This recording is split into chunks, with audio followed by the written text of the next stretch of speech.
Just gonna go right in. No, how you doing? Happy Martin Luther King Day. It's unbelievable, man. It's like no rapport at all. Just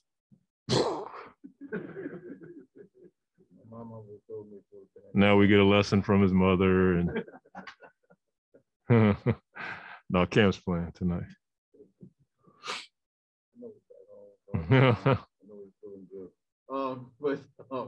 But no, really, plan on Monty. Yeah, I mean, it's always it's just a reminder of how blessed we are to get to do what we do. But Dr. King reminds me of not just his legacy and what he sacrificed, but all the people in my life that sacrificed so I could be in this position. And I just think it's important to continue to celebrate this day because it reminds you of, where we were, where we are, and where we need to go. And personally, it helps me to remember, my granddad, my parents, coaches, different people in my life that sacrificed a ton. And Dr. King is a symbol and for so many of us in that regard. And so I'm just, blown away at what I get to do. But then you think about people like Dr. King and people who stood with him, black and white and brown, that allowed for us to be in these positions.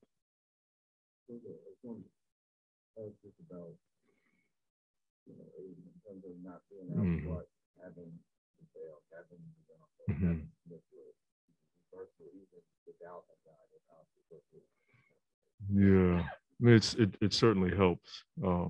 We've dealt with injuries all year, as every team has, COVID, and having guys like JaVale and then being able to pick up Biz and Jalen gaining some confidence, it certainly helps.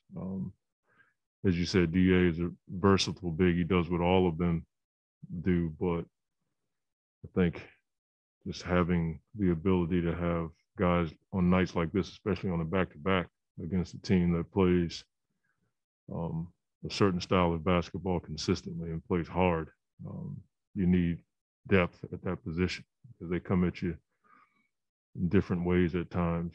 They started the year with, pick and roll bigs that just dove, and now they have a guy in Londale who can pick and pop, and that's a different dynamic for our defensive coverages.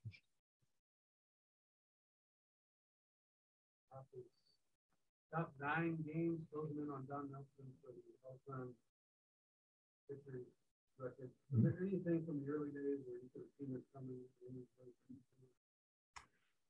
No, I mean, when you've been around Pop, he doesn't allow for that. It's always pound the rock, which means you got to focus on the task at hand, the business in front of you. And less is more, get over yourself. Those are the things that I'm mindful of when I think of him. But once they started winning and it started rolling, you could see that he was going to be regarded as maybe the best coach of all time. I mean, we saw that. And the stamina that he's had over the years. Tim's retired, Manu's gone, Tony's gone, David's gone, all these guys are gone, Pop's still here. And speaks to his love for the game, his love for the city, love for the organization. And so put all that together, it's an equation for it could happen. And I'm just, he probably doesn't want anybody talking about it, but I'm happy as heck that he's in this position. He's always kind of framed it as get Tim, Tony, and Manu, and you just try not to mess it up. But I assume it's a lot more complicated than that. I mean, he's the standard for me when it comes to coaching. And anytime somebody gives me a compliment about my coaching, I always measure myself against Pop, and I'm just like, you guys have no idea what you're talking about. Just because I've been with him as a player, as a coach, in management, and I've seen the way he goes about his business, the timely decisions, the relational part of his coaching.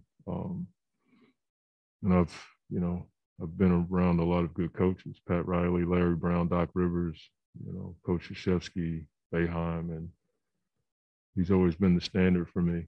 And I think a lot of people feel that way. There's no disrespect to anybody else, but haven't met too many people with the total package and the stamina to do it this long. And so he won't like it, but I think all of us are happy that he'll be the one here soon to carry that torch.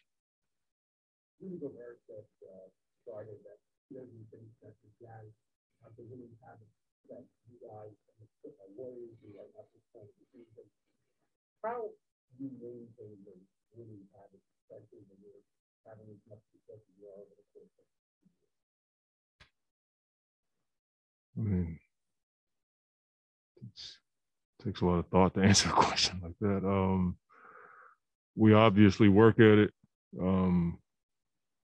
We understand the humility that goes into the grind of the everyday program building.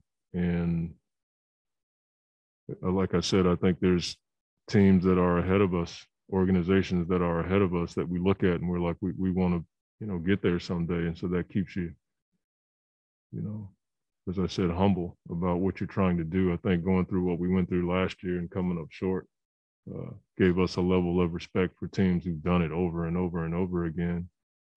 I'm not quite sure if that answers your question, but I just think our guys are competitive. They love the gym. We do our best to teach, things we've learned. A lot of it I learned here in San Antonio and different places. And we just try. We have good players. It certainly is a part of it, but I don't know. I just hope we continue to keep growing in that regard. Monty, lots been made Chris Ball and his leadership. And sure. Point out a few things maybe where he helped Devin Booker. Maybe he wouldn't have occurred quickly if Chris wasn't around. I mean, he's just Chris. I mean, we wouldn't be in this position if it wasn't for his contributions from a productivity standpoint, but from a leadership standpoint, I think he's found a great balance. He knows when to facilitate, he knows when to take over, and it certainly helps when you have a backcourt partner like Book.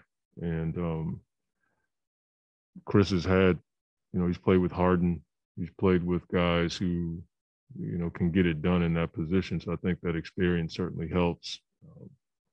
More than anything, I think Chris wants to win, and I think he does whatever it takes to help the team win. And I think he knows that making other people comfortable on the floor, saying the right things to them, and knowing when to encourage, knowing when to prod. I think you kind of learn over time how to do it. And we've had a number of conversations about that. And he just has it. There's not many people that just have it. Some people work at it. Chris just has it. And, we see it on display every day. Thank you. All right. Thank you.